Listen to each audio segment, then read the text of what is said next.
Hello दोस्तों, आप सभी का स्वागत है आपके अपने ही चैनल टीचिंग टूर पर।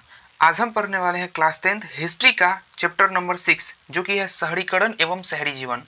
ये चैप्टर थोड़ा सा लंबा है और एग्जाम में भी काफ़ी इससे क्वेश्चन पूछे जाते हैं।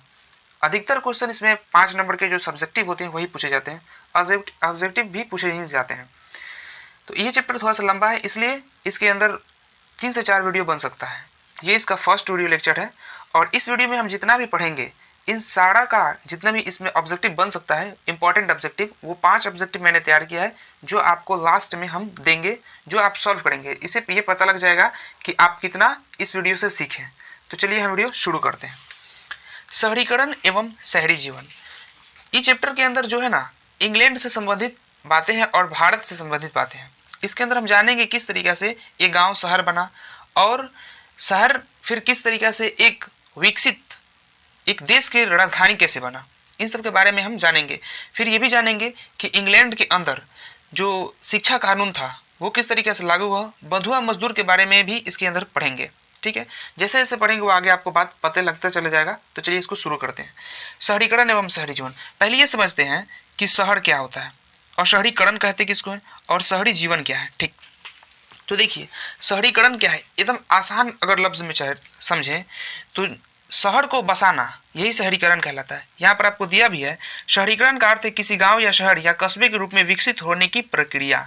यानी कि जब कोई गांव या शहर एक शहर के रूप में बन जाता है तो गांव जो है वो एक शहर कैसे बनता है, गांव एक शहर कैसे बनता है।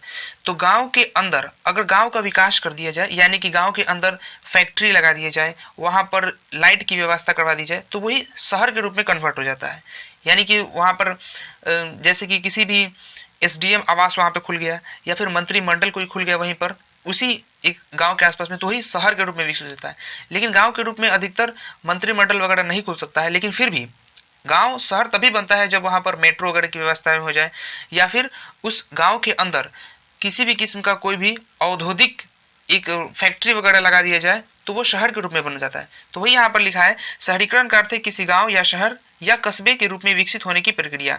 जब कोई गांव एक शहर के रूप में बदलने की जो प्रक्रिया होती है वही शहरीकरण कहलाता है। तो अगर आपसे पूछे एग्जाम में कि शहरीकरण क्या है तो यहाँ से लिख सकते हैं कि किसी गांव या शहर या कस्बे के कस्बे के रूप में विकसित होने की प्रक्रिया को हम शहरीकरण कहते हैं। आगे बढ़ते हैं। गांव और शहर के बीच काफ़ी भिन्नता है। बिल्कुल, गांव और जो शहर है उसके बीच में काफ़ी भिन्नता है। क्या भिन्नता है? तो जो गांव होता है, गांव, इसके अंदर जो लोग होते हैं वो लोगों का, जो वहाँ पे लोग रहते हैं उन लोगों का जीविका का मुख्य जो यानी कि इनकम सोर्स जो होता है, इनकम का सोर्स वो क्या होता है, वो खेती बाड़ी करते हैं। गांव में क्या होता है, खेती बाड़ी करते हैं या फिर किसी जानवर को पालते पोसते हैं। तो इसी के माध्यम से उनका क्या होता है, वो अपना खर्चा चलाते हैं, यानी कि जीविकापार्जन करते हैं। लेकिन शहर में क्या होता है, शहर में ये होता है कि वहाँ पर फैक्ट्रियाँ होती है। ठीक, वहाँ के लोगों का जो वहाँ के लोग जो रहते हैं उनके जो इनकम सोर्स होता है, यानी कि जो पैसे कमाने का जो तरीका होता है वो क्या होता है, वो फैक्ट्री में काम करते हैं। तो यही मुख्य रूप से गांव और शहर में मिलता है। ये अब अगर आपसे क्वेश्चन पूछा जाए कि बताइए गांव और शहर के बीच क्या भिन्नता है, तो हम लिखेंगे गांव और शहर के बीच निम्नलिखित भिन्नता है। 1 नंबर पॉइंट डालेंगे, उसमें लिखेंगे गाँव की आबादी जो है शहर के मुकाबले में कम होती है। गांव में हमेशा देखिए गांव में आबादी कम होता है, शहर में आबादी ज़्यादा। क्यों? वो सारे लोग गांव से ही जाकर यहाँ पे पलायन करके रहते हैं, गांव से पलायन कर जाते हैं शहर के अंदर, तो इसलिए शहर की जनसंख्या ज़्यादा हो जाती है और गांव की जनसंख्या कम हो जाती है। क्वेश्चन ये भी आपसे पूछेगा कि बताइए गांव शहर में किसकी आबादी ज़्यादा होती है, तो हम लिखेंगे शहर की आबादी ज़्यादा होती है, क्योंकि गाँव से लोग पलायन कर जाते हैं तो शहर की आबादी ज़्यादा हो जाती है। आगे बढ़ते हैं। गांव की आबादी कम होती है, वही मैंने देखा, गांव की आबादी कम होती है, नहर की ज़्यादा। गांव में खेती और पशुपालन मुख्य जीविका है, यानी कि यहाँ पे जो पैसा कमाने का जो साधन है वो गांव में क्या है, पशुपालन होता है और खेती होता है। लेकिन शहर में क्या होता है, व्यापार उत्पाद। गांव में व्यापार और उत्पाद होता है, जो शहर के अंदर जो पैसा का मुख्य सोर्स होता है वो व्यापार करते हैं लोग, और वहाँ पर फैक्ट्रियाँ वगैरह होती है तो उसका उत्पाद होता है। गाँव में प्राकृतिक वातावरण स्वच्छ है और शहर में प्रदूषण। वही बात है, शहर में जो है वहाँ पे फैक्ट्रियाँ होती है तो वहाँ पे कल कारखाने से प्रदूषित हवाएं निकलती है, तो शहर का प्रदूषण गंदा होता है, जबकि शहर का प्रदूषण जो हवा होता है वो प्रदूषित होता है। लेकिन गांव की जो हवा होती है, वहाँ का जो ऑक्सीजन होता है वो स्वच्छ होता है एवं शांति माहौल भी होता है। गांव में ना एक शांति माहौल होता है, जबकि शहर में एक बहुत सारा ये एक होरगुल होता है, एक बहुत सारा हल्ला होता है, वहाँ पर शोर होता है, क्योंकि यातायात है, ट्रैफिक है, ट्रेन है, तो वहाँ पर बहुत ज़्यादा शोर होता है शहर के अंदर। लेकिन गांव में क्या है, गांव में एकदम शांति रहता है, न वहाँ पर कोई ट्रेन है न बस है भी तो छोटा मोटा है, ज़्यादा मतलब जाम नहीं है, घनत्व कम है। शहर का डेंसिटी ज़्यादा है, घनत्व ज़्यादा है। ठीक, आगे देखते हैं। शिक्षा, यातायात, स्वास्थ्य सुविधाएं आदि में शहर अधिक उन्नत अवस्था में होता है। गांव में शहरों का विकास एक वृहद प्रक्रिया है जो कई शताब्दी तक पर फैलती है। समाजशास्त्री के अनुसार नगरीय जीवन तथा आधुनिकता एक दूसरे के पूरक हैं और शहर को आधुनिक व्यक्ति का प्रभाव क्षेत्र माना जाता है। यहाँ से यहाँ तक समझाते हैं। देखिए ये क्या है, गांव जो शहर बनता है क्या एक दिन में बन जाता है? नहीं, गांव को जब शहर बनता है तो काफ़ी इसके अंदर समय लगता है। गांव को शहर बनाने में काफ़ी प्रक्रियाएं होती है, तब जाकर कोई भी गांव एक शहर बनता है। कैसे बनता है तो इसके आगे पढ़ेंगे तो इसके बारे में डिटेल से हमको मिलेगा। आगे पढ़ते हैं। शहर व्यक्ति को संतुष्ट करने के लिए अंतहीन संभावनाएं प्रदान करता है। आधुनिक काल से पूर्व व्यापार एवं धर्म शहरों की स्थापना के महत्वपूर्ण आधार थे। ऐसे वे क्षेत्र थे जो मुख्य व्यापार मार्ग अथवा पतन और बंदरगाहों के किनारे बसे थे। देखिए यहाँ से ये मुख्य, यहाँ तक जो है ना, यहाँ तक ये मुख्य रूप से इसमें समझाना क्या चाहता है आपको कि गांव शहर कैसे बनता है। ध्यान दीजिए, गांव शहर कैसे बनता है। गांव जो शहर बनता है, इसके अंदर जब किसी गांव को शहर बनाना हो तो क्या करते हैं, गांव के अंदर कोई भी एक धार्मिक स्थल बना दीजिए बड़ा सा, जहाँ पे लोग घूमने आए, तो एक शहर के रूप में विकसित हो सकता है। अब बहुत भी ज़्यादा पिछड़ा अगर कोई गांव है तो उसको विकसित करना है तो यही मुख्य है। वहाँ पर एक दो कल कारखाने लगा दीजिए, लोग पलायन करके आएंगे, तो वही गांव वही इसी तरीके से शहर बनता है। वहाँ पर मेट्रो की व्यवस्था करवा दीजिए, वहाँ पर हाईवे, बहुत सारा हाईवे का व्यवस्था करवा दीजिए, पानी वगैरह का व्यवस्था, औद्योगिक जो फैक्ट्री वगैरह ये स्थापित कर दीजिए, तो इस तरीके से कोई भी गांव शहर बन जाता है। तो यही हमें बताना चाहता है कि गांव शहर कैसे बनता है। तो गांव जो शहर बनता है वो एक दिन में नहीं बनता, ये कई मतलब समय लगता है, बहुत ज़्यादा इसमें समय की आवश्यकता होती है, तब जाके कोई गांव एक शहर बनता है। तो यहाँ से हम आगे देखते हैं क्या है। मध्यकालीन सामंती सामाजिक संरचना एवं मध्यकालीन जीवन मूल्य 13वीं शताब्दी तक अपने शिखर पर थे। कई प्रतिरोध के पश्चात भी यह व्यवस्था लगभग 16वीं शताब्दी तक बनी रही। इस व्यवस्था में नई एवं बाह्य शक्तियों को जो इसे परिवर्तन करना चाहती थी यथासंभव नियंत्रित रोका और अपने में समाहित किया। अंततः एक नई सामाजिक और राजनीतिक संरचना विकसित हुई जो अपनी परंपराओं एवं स्वरूप के लिए प्राचीन परिपट के प्रति ऋणी थे, किंतु नवीन राजनीति एवं आर्थिक अवधारणाओं को स्वीकार करती थी जो अधिक लौकिक थी एवं जिज्ञासु प्रवृत्ति से प्रेरित थी। देखिए इसके अंदर जो हम समझेंगे कि जो गांव की व्यवस्था, जो गांव होता है और शहर, तो जो गांव शहर ये आज से नहीं, जो पहले रूप से यहाँ पे मध्यकालीन सीमांती सामाजिक संरचना, बहुत जो पहले थे ना, जो पहले थे मतलब कि पुराने ज़माने में भी की बात है, 13वीं शताब्दी के आसपास की बात है, कि वहाँ पर भी जो गांव शहर बनता था तो इसी तरीके से बनता था। वहाँ पर भी बंदरगाहें बना दिया जाता था, फिर से उसको भी विकसित करने के लिए धार्मिक स्थल बना दिया जाता था। तो मुख्य बात यही पर है कि किसी भी गांव को जब विकसित करना रहता है तो उसको विकसित करने की कई प्रक्रियाएं होती है, जिसमें से ये भी एक प्रक्रिया है कि वहाँ इस गाँव के अंदर धार्मिक स्थल बना दिए जाए, कोई भी एक पार्क वगैरह का स्थापना कर दिया जाए, मेट्रो वगैरह का। तो यही मुख्य रूप से। आगे बढ़ेंगे तो हम इस पृष्ठ में देखते हैं इस पेज के अंदर क्या है। आगे देखते हैं, उससे नेक्स्ट पेज है ये। शहरीकरण की प्रक्रिया बहुत लंबी रही है, लेकिन आधुनिक शहर के उदय का इतिहास लगभग 200 वर्ष पुराना है। 3 ऐतिहासिक प्रक्रियाओं ने आधुनिक शहर की स्थापना में निर्णायक भूमिका निभाई। पहला औद्योगिक पूंजीवाद का उदय, दूसरा विश्व के विशाल विभाग पर औपनिवेशिक शासन की स्थापना और तीसरा लोकतांत्रिक आदर्शों का विकास। शहरीकरण की जो प्रक्रिया है वो बहुत लंबी है, आपको यहीं पे बता दिया, बहुत लंबी है।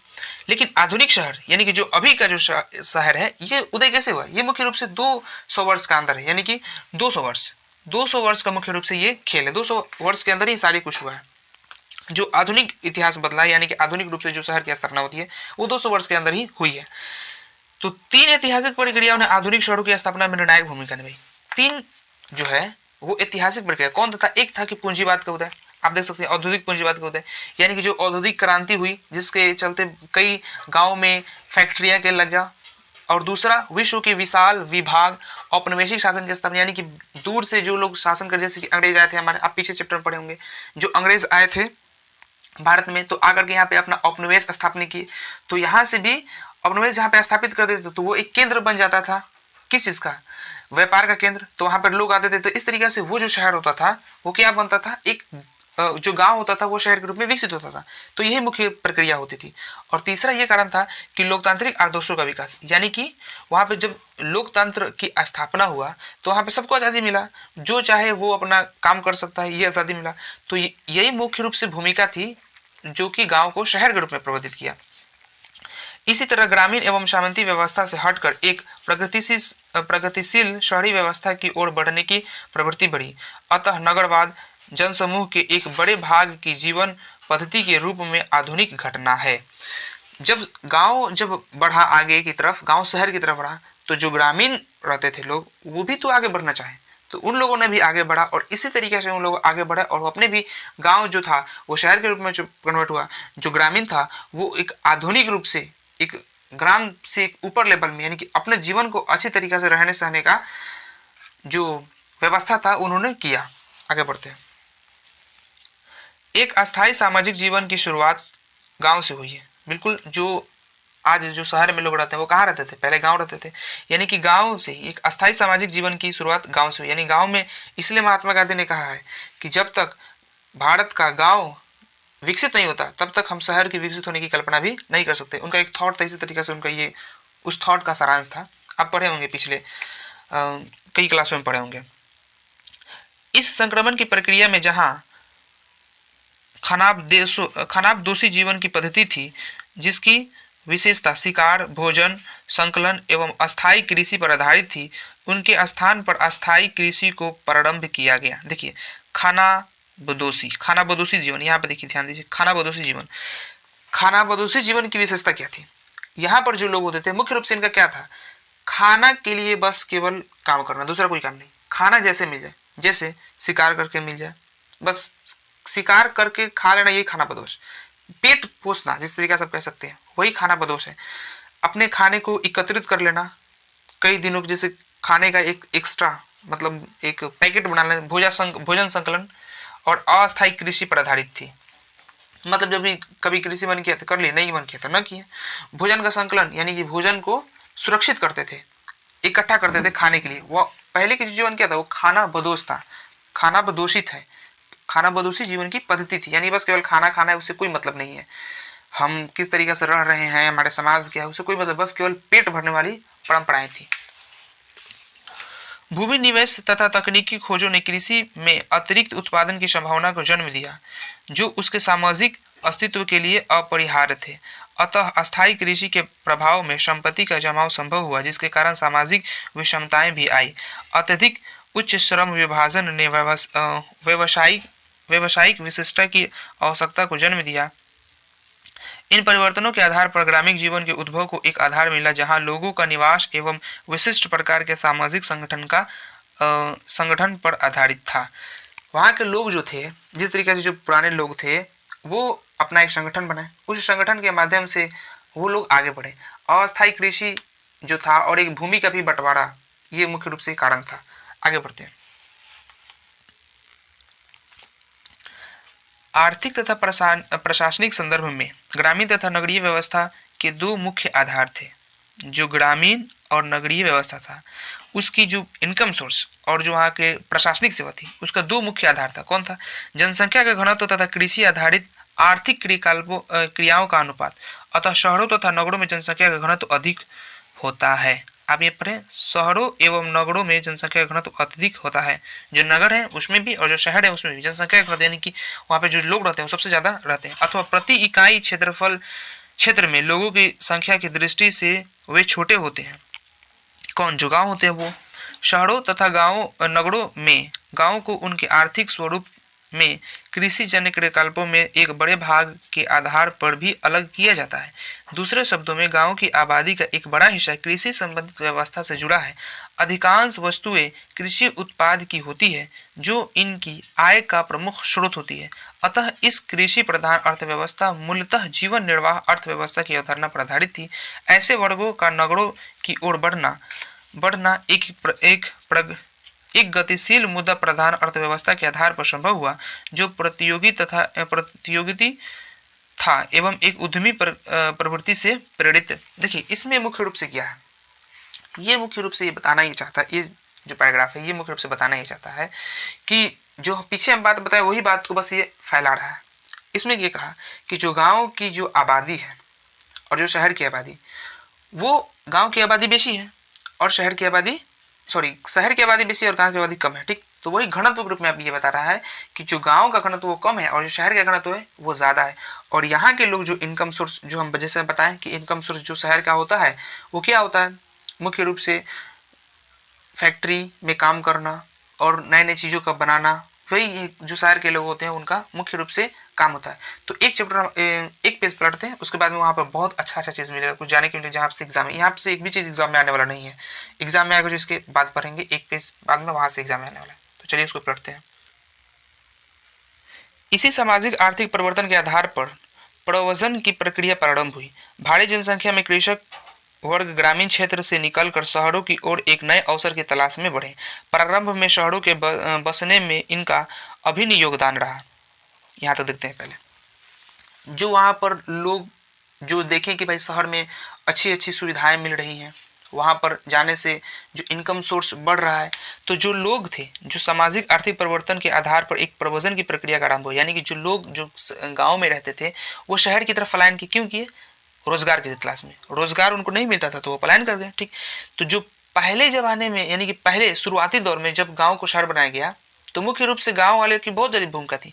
जो ग्रामीण क्षेत्र से निकलकर शहरों की ओर एक नए अवसर की तलाश में बढ़े, यानी कि जो गांव के लोग थे वो एक शहर की तरफ आए तो वो जाके शहर में बसे। तो यहाँ पे यानी कि मतलब ये हुआ कि जो ग्रामीण क्षेत्र के लोग थे उनका बहुत बड़ा योगदान है किसमें, एक शहर की स्थापना करने में, क्योंकि वो जाके वहाँ बसते थे। जैसे यहाँ पे दिया भी है कि प्रारंभ में शहरों के बसाने में इनका बहुत योगदान था, परंतु शहरी व्यवस्था के अंतर्गत यह तब भी उपेक्षा वर्ग रहे, उनके सामाजिक भेदभाव की भावना को बनाए रखा। इस दिशा में बढ़ते हुए आधुनिक शहरों का विकास हुआ जिसमें शहरी जीवन की ओर रुझान बढ़ा। यह एक ऐसी प्रक्रिया है जहां क्रमशः नगरीय जनसंख्या का बड़े से बड़ा हिस्सा ग्रामीण क्षेत्रों की अपेक्षा शहरों में बसने लगा। शहरों के आकार और जटिलता में भी अंतर उत्पन्न हुआ। राजनीतिक प्राधिकार का केंद्र प्रायः शहर बन गए जहां दस्तकार, व्यापारी और अधिकारी बसने लगे। जैसे लोग जब गांव से शहर की तरफ गए तो जहाँ पे शहरों में हलचल हुआ यानी कि वहाँ पर लोग बसने लगे, तो वहीं पर जो सरकारी राजनीतिक प्राधिकार केंद्र यानी कि जहाँ पर राजनीति के लोग बैठते हैं वो शहर में ही स्थापित हुआ। इस तरीके से शहर में जो दस्तकार है यानी कि जो कागजाती मामलात होते हैं जैसे कोर्ट कचहरी हो गया या फिर कोई चीज़ रसीद वगैरह के से संबंधित कोई बात या फिर डीएम एसडीएम ऑफिस, वो सब शहर में स्थापित हुए। व्यापार का केंद्र भी शहर में स्थापित हुआ एवं अधिकारी एसडीएम डीएम वगैरह लोग जो बस बैठते हैं वो लोग भी शहर में बैठे। तो इस तरीक़ा से जो एक गांव हुआ एक शहर के रूप में विकसित हो रहा। अभी हम ये जान रहे हैं कि गांव शहर में किस तरीके से विकसित होता है। हम लोग यहाँ पर जो पढ़ रहे हैं ना वो यही जान रहे हैं कि गांव किस तरीके से आहिस्ता आहिस्ता शहर के रूप में विकसित हुआ। तो पहले गाँव, तो अब हम यहाँ तक पढ़ लिए हैं कि गांव शहर में किस तरीके से विकसित हुआ, यानी कि पहले वहाँ के लोग थे, उसके बाद में फिर शहर में बसे, फिर शहर में बहुत सारी चीज़ों को बसाया गया जैसे कि व्यापारी केंद्र, दस्तावेज अधिकार केंद्र, इस तरीके से बैठा तो आगे बढ़ा इसी तरीके से और शहर का विकास हुआ। तो यहाँ पर इसी चीज़ के बारे में ये नीचे आप जो देख रहे हैं ना यही दिखाया जा रहा है कि कई दशकों में बढ़ा, आहिस्ता आहिस्ता बढ़ा। तो ये मुख्य रूप से यहाँ पर यही बातें बताई गई जो पीछे हम पढ़े हैं। यहाँ पर मुख्य रूप से हम ये जानते हैं कि कस्बा किसे कहते हैं, गंज क्या होता है। इसी तरीके से हम यहाँ पर ये पढ़ेंगे कि इंग्लैंड के अंदर जो औद्योगिक क्रांति हुई वो किस तरीके से शहरी जीवन को परिवर्तित किया और किस तरीके से गाँव शहर के रूप में परिवर्तन हुआ। तो हम कस्बा से स्टार्ट करते हैं, ठीक है। जो वहाँ पर तो देख लेना वही अब देख रहे हैं कि पिछले पेज से एक ही बात बस वो बता रहा है, उसी बात को एक्सपेंड कर रहा है। तो हम कस्बा से पढ़ते हैं और यहाँ से बहुत अच्छा चीज़ मिलेगा आपको पढ़ने की। तो कस्बा क्या है? ग्रामीण अंचल में एक छोटे नगर को माना जाता है जो अधिकांश स्थानीय विशिष्ट व्यक्ति का केंद्र होता है। विशिष्ट व्यक्ति का केंद्र होता है यानी कि ग्राम में जो आंचल होता है ना, ग्रामीण आंचल में एक छोटे नगर को माना जाता है। कस्बा क्या होता है? कस्बा एक मतलब कि एक छोटा सा, एक आप गांव कह सकते हैं, एक छोटा सा गांव की तरह होता है जहां पर स्थानीय विशिष्ट व्यक्ति का केंद्र, जैसे कि वहां पे कुछ लोग होते हैं, जैसे आपका आंचल देखे ना, आंचल उसी तरीके से कस्बा समझ सकते हैं हम, वही होता है। अब यहाँ पे देखते हैं गंज क्या होता है। गंज एक छोटे अस्थायी बाजार को कहा जाता है। एक छोटा सा गांव, जैसे कि आपका जो गांव होगा, अगर आप गांव में रहते हैं तो वहां पर जो एक अस्थायी रूप से बाजार होगा ना, वही गंज समझ लीजिए। कस्बा और गंज दोनों कपड़ा, फल, सब्जी तथा दूध उत्पादन से संबंधित थे। विशिष्ट परिवार तथा सेना के लिए सामग्री उपलब्ध कराते थे। यानी कि ये पहले जमाने की ही बात हो रही है कि जो गंज होता था वो क्या होता था, गंज जो एक अस्थायी रूप से बाजार होता था जहाँ पर मुख्य रूप से कपड़ा, फल और सब्जी और दूध वहाँ पर मिलता था पहले, और सेना से संबंधित जो सामग्री था वो भी वहाँ पे उपलब्ध होता था। 18वीं शताब्दी में, यानी कि ये 18वीं शताब्दी की बात हो रही है, 18वीं शताब्दी में राजनीति तथा व्यापारिक पुनर्गठन के साथ पुराने नगर तनोन्मुख हुए और नए नगरों का विकास होने लगा। शहर धनी आबादी वाले आधुनिक प्रकार के महानगर होने लगे, जहां एक पूरे क्षेत्र के राजनीतिक व आर्थिक कामों को देखा जाता है और उनकी आबादी बहुत बड़ी होती है।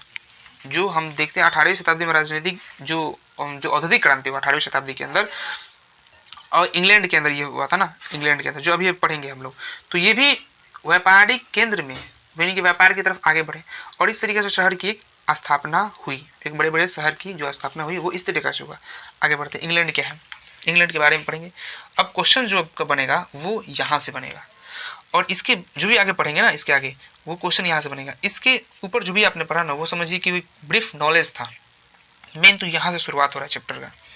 इंग्लैंड, औद्योगिक क्रांति ने शहरीकरण के स्वरूप को गहन रूप से प्रभावित किया। जैसा कि अभी तक हमने देखा, क्या शहर बसा, औद्योगिक फैक्ट्री बसा तो शहर स्थापना हो गया। फिर भी 1850 ईस्वी तक अधिकांश पश्चिमी शहर ग्रामीण किस्म के शहर ही थे। जो शहर तो गांव शहर बन रहे थे, लेकिन पश्चिमी शहर जो थे अभी तक, अधिकांश पश्चिमी शहर वो क्या थे, वो अभी भी ग्रामीण किस्म में थी। वो शहर की तरफ उनका रुझान ही नहीं था, या फिर वहां पे विकसित ही नहीं हो पाए थे। लेडिस और पलटते पन्ना तब देखिएगा, लेडिस और मैनचेस्टर जैसे प्रारंभिक औद्योगिक शहर 18वीं शताब्दी के अंत में स्थापित किए गए। यहाँ पे मैनचेस्टर और ये भी नीचे दिया हुआ है आपका लीडस, ये दो शहर हैं जैसे प्रारंभिक औद्योगिक शहर जो शुरुआती दौर में स्थापना हुए थे ना शहर, 18वीं शताब्दी के अंत में स्थापित किए गए। कपड़ा मिलों के कारण प्रवासी मजदूर शहर की ओर भारी संख्या में आकर्षित हुए। 1851 में मैनचेस्टर में रहने वाले 3/4 से अधिक लोग ग्रामीण इलाकों से आए प्रवासी मजदूर थे। यानी कि जो मैनचेस्टर में जो काम करने लोग आए थे ना, वो जो 3/4 लोग थे, 3/4 से अधिक लोग क्या थे, 1891 में जो मैनचेस्टर में काम करने आए थे वो ग्रामीण जो इलाका था उसी इलाके से वो प्रवासी मजदूर थे, यानी कि वहां से निकल करके आए थे काम के सिलसिले में।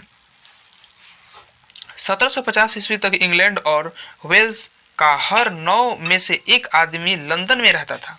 आप सोच सकते हैं कितनी ज्यादा जो ये एक स्थान से दूसरे स्थान पर स्थानांतरण हुआ लोगों का, कि 1750 ईस्वी तक इंग्लैंड और वेल्स का हर 9 में से एक आदमी, 9 आदमी में से एक आदमी लंदन में रहता था। आप सोच सकते हैं कितना ज्यादा लोग पलायन किए थे। यह एक महाकाय शहर था जिसकी आबादी 675,030 यानी कि 6,75,000 तक थी। आप सोच सकते हैं 6,75,000 आबादी के सेंस में बहुत कम आबादी है। 6,75,000 आप सोच सकते हैं आबादी के सेंस में 6,75,000 कितना है, कोई ज़्यादा थोड़ी है। 6,75,000 एकदम एक कम आबादी माना जाएगा अभी के डेट से अगर माना जाए तो। 19वीं शताब्दी में भी लंदन के विस्तार की प्रक्रिया जारी रही। 1810 से लेकर 1880 ईस्वी तक उनकी आबादी की संख्या 10 लाख से बढ़ करके 40 लाख यानी कि 4 गुनी हो गई थी। अब देखिए यहाँ से कितना बढ़ गया। 1810 से 1880 ईस्वी तक उसकी आबादी की जनसंख्या, किसकी, इंग्लैंड के बता रहा है। 1810 से 1880 ईस्वी तक इंग्लैंड की आबादी की जनसंख्या 10 लाख से बढ़कर कितना हो गई, 40 लाख से। यानी कि मुख्य रूप से कितना, ये 70 साल का बात है ना, ये देखो 10 से 80 यानी कि 70 साल के अंदर ही कितना बढ़ गया, 4 गुना हो गया, सफा 40 लाख हो गया, 4 गुना हो गया। यानी कितनी ज्यादा लोग, क्या वहां की जनसंख्या बढ़ी, नहीं, वहां पे लोग पलायन कर गए इसलिए वहां की जनसंख्या बढ़ गई। जन्म नहीं लिया इतना, वहां की जनसंख्या 70 साल के अंदर इतना जन्म थोड़ी लेगा, जन्म नहीं लिया, बल्कि वहां के लोग पलायन करके गए काम के लिए, इसलिए वहां की 40 लाख हो गई जनसंख्या, 4 गुनी हो गई। हालांकि लंदन में विशाल कारखाने नहीं थे, फिर भी यह प्रवासियों को बड़े संख्या में आकर्षण करने में सफल रहा। लंदन के 5 प्रमुख उद्योगों में लंदन के 5 प्रमुख उद्योगों में लंदन की गोदी के अलावा छपाई, स्टेशनरी उद्योग, परिधान और जूता उद्योग, धातु एवं इंजीनियरिंग उद्योग, लकड़ी व फर्नीचर उद्योग, चिकित्सा उपकरण व घड़ी जैसे स्टिक माप वाले उत्पाद और कीमती धातुओं की चीजें बनाने वाले उद्योग। 20वीं शताब्दी में प्रथम विश्व युद्ध के समय लंदन में मोटर कार और बिजली की उपकरणों का भी उत्पादन प्रारंभ हुआ, जिससे कि शहर की 3/4 नौकरियां इन्हीं कारखानों में सीमित हो गई। अब यहाँ पे देखिए बोल रहा है, यहाँ पे जो बोल रहा है कि लंदन जैसा शहर, वहां पर भी कुछ खास फैक्ट्री वगैरह नहीं था कि वहां पे लोग इतना जा रहे थे, लेकिन फिर भी जो वहां पर था वो काफी था। आप देख रहे हैं ना, 5 प्रमुख उद्योग केंद्र थे वहां पे। एक छपाई होता था, मुख्य रूप से छपाई, स्टेशनरी यानी कि जो बुक वगैरह छपाई होता था, ठीक। उसी तरीके से जो जूता वगैरह का वहां पर उद्योग था, और धातु से संबंधित जो इंजीनियरिंग में यूज सामान किया जाता है वो बनता था। लकड़ी के फर्नीचर का उद्योग था, और चिकित्सा उपकरण जैसे घड़ी वगैरह, घड़ी या फिर चिकित्सा संबंधित जो सामान बनाए जाते हैं उपकरण, उसके मुख्य रूप से ये उत्पादन करता था। कोई ज्यादा नहीं था, लेकिन फिर भी यहाँ पे लोग जाकर रहते थे। क्यों? क्योंकि गाँव में मुख्य रूप से कई चीजों का अभाव था, शहर में सारी चीजें थी, इसलिए लोग शहर में ज्यादा लोग गांव से शहर की तरफ बढ़े। अभी तो हम इंग्लैंड के बारे में पढ़े, अभी अपने देश के बारे में पढ़ेंगे, फिर बिहार में भी पढ़ेंगे कि बिहार में किस तरीके से शहरीकरण की स्थापना हुई, जो कि अगला लेक्चर में पढ़ेंगे। अभी थोड़ा सा और देखते हैं यहाँ पर महानगर किसी प्रांत या देश का विशाल और धनी आबादी वाला शहर, जो प्रायः वहां की राजधानी भी होती है। महानगर क्या होता है? महानगर जो होता है ना, वो किसी प्रांत या देश के विशाल, माने कि बहुत बड़ा कोई भी देश हो या फिर कोई भी एक कस्बा हो, कस्बा नहीं बोल सकते, किसी भी एक देश बोल सकते हैं, तो उस देश का जो सबसे ज्यादा जहां पर लोग रहता होगा ना, एकदम बहुत ज्यादा आबादी होता है महानगर में। याद रखें, सबसे ज्यादा आबादी कहाँ पे होता है? महानगर में। गांव शहर सबसे ज्यादा आबादी कहाँ होते हैं? वो महानगर में होता है, महानगर में। तो यहाँ पर आबादी, और ये जो महानगर होता है वो अधिकतर जो देश है या अधिकतर राज्य है, वहां के जो महानगर होता है वही उसकी राजधानी भी होता है। आप देख सकते हैं, क्वेश्चन भी आपसे पूछता है कि बताइए शहर की जनसंख्या अधिक होती है, गांव की जनसंख्या होती है या कस्बा की, किसकी जनसंख्या अधिक होती है? तो हम लिखेंगे महानगर। याद रखें, हमेशा ये क्वेश्चन आपसे पूछा जाता है कि महानगर की किसकी जनसंख्या सबसे अधिक होती है, तो हम लिखेंगे महानगर की जनसंख्या सबसे अधिक होती है। आगे बढ़ते हैं। 19वीं शताब्दी का लंदन क्लर्कों और दुकानों, छोटे पेशेवरों और निपुण कारीगरों, कुशल व शारीरिक श्रम करने वालों की बढ़ती आबादी, सिपाहियों, नौकरों, दिहाड़ी मजदूरों, फेरी वालों और भिखारियों का शहर था। 19वीं शताब्दी तक जो लंदन था वो क्या था? मुख्य रूप से एक छोटे से समझ सकते हैं कि वहां पर जो लोग होते थे वो प्रवासी मजदूर की तरफ रहते थे, यानी कि दिहाड़ी पर काम करते थे। जैसे कि दिहाड़ी मजदूर क्या होता है, जैसे कि आप दिहाड़ी मजदूर के बारे में जानते भी होंगे। मुख्य रूप से समझ लीजिए दिहाड़ी मजदूर कि एक दिन कमाया तो खाया, नहीं कमाया तो नहीं खाया, ऐसे समझ सकते हैं। मतलब ऐसी हालत, ऐसे तो अब तो नहीं है लोग, लेकिन पहले ऐसे जिस दिन कमाएंगे उस दिन खाएंगे, मतलब बहुत ही कम मजदूर, रोज कमाने वाले ना, रोज काम मिलेगा रोज कमाने वाले, ऐसे समझ सकते हैं दिहाड़ी मजदूर। सिपाही, नौकर, ये लोग मुख्य रूप से ही थे 19वीं शताब्दी तक, मतलब यही लोग थे दिहाड़ी मजदूर और सिपाही नौकर में काम लोग करते थे, जो गाँव से शहर की तरफ पलायन करते थे, वो लोग की बात हो रही है। आगे देखते हैं, उसके बाद लेक्चर बंद करेंगे तुरंत। नेक्स्ट पेज है ये। शहरों की ओर बढ़ते रुझान में ने लंदन जैसे पुराने शहर के स्वरूप को ही भी बदल दिया। चूंकि यह शहर प्रवासियों का शहर बनता जा रहा था, अतः इस धनी आबादी वाले शहर में इन नवंतुकों के लिए सस्ते और सामान्य सुरक्षित आवास बनने लगे। चूंकि कारखाने के मालिक प्रवासी कारीगरों को रहने की जगह मुहैया नहीं कराते थे, प्रव्रजन का यह एक प्रमुख परिणाम पाया गया। मतलब कि जो ये लोग यहाँ से जाते थे काम करने के लिए, कहाँ पर? शहर के अंदर। तो यानी कि लंदन की बात हो रही है। अभी मैं लंदन के बारे में जो भी पढ़ेंगे अभी लंदन के बारे में पढ़ रहे हैं। तो वहाँ पर जो लोग जाते थे तो उनके रहने की सुविधाएं नहीं थी, पहला बात।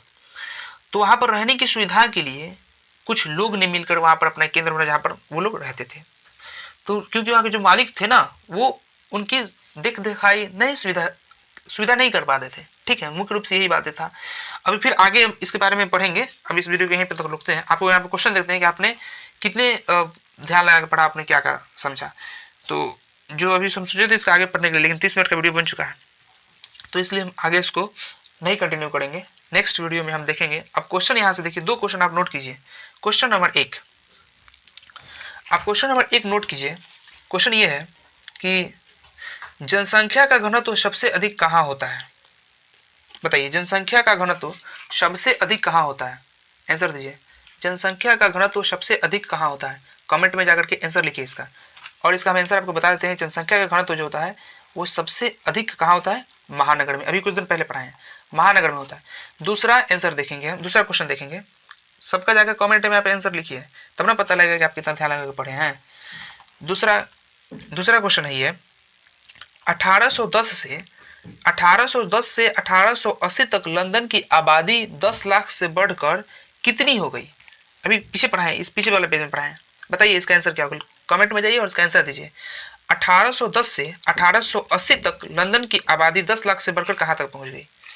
दे दिए आंसर। तो चलिए इसका आंसर हम बता देते हैं। आंसर होगा 40 लाख, यानी कि 4 गुना हो गई थी ना, पीछे पढ़ाए थे, 4 गुना हो गई थी इसकी आबादी। इसके बाद कितनी हो गई थी? 4 गुना हो गई थी, यानी कि 40 लाख हो गया था। 40 लाख हो गई थी। और पहले का आंसर मैंने क्या बताया? महानगर। पहले का आंसर महानगर। ठीक, चूंकि हम क्वेश्चन आपको लिख के दे देते हैं, लेकिन इसलिए हम नहीं लिखे हैं ना क्वेश्चन एक बार में आपको 10-15 दे देंगे इसी पीछे वाले में। ठीक है, हम क्वेश्चन तैयार किए थे लेकिन उतना तक तो आगे बढ़ ही नहीं पाया। तो ठीक है, मिलते हैं नेक्स्ट वीडियो में। तब तक आप अपना ध्यान रखिए और पढ़िए ध्यान लगा करके, ताकि आपको अच्छे समझ में आए। इससे आगे वाले लेक्चर हम इससे कंटिन्यू करेंगे और जानेंगे यहाँ पर टेनेमेंट्स के बारे में पढ़ेंगे। फिर पढ़ेंगे कि लंदन में जो शिक्षा का जो वहाँ पर कानून बना था, प्रथम शिक्षा कानून जो बना था, जो कि 1870 में बना था, तो उसके बारे में पढ़ेंगे। तब तक इस वीडियो को यहीं पर रखते हैं, और कैसा लगे वीडियो आप मुझे जरूर बताइए और अपना ध्यान रखिए और पढ़ते रहिए। मिलते हैं नेक्स्ट वीडियो में।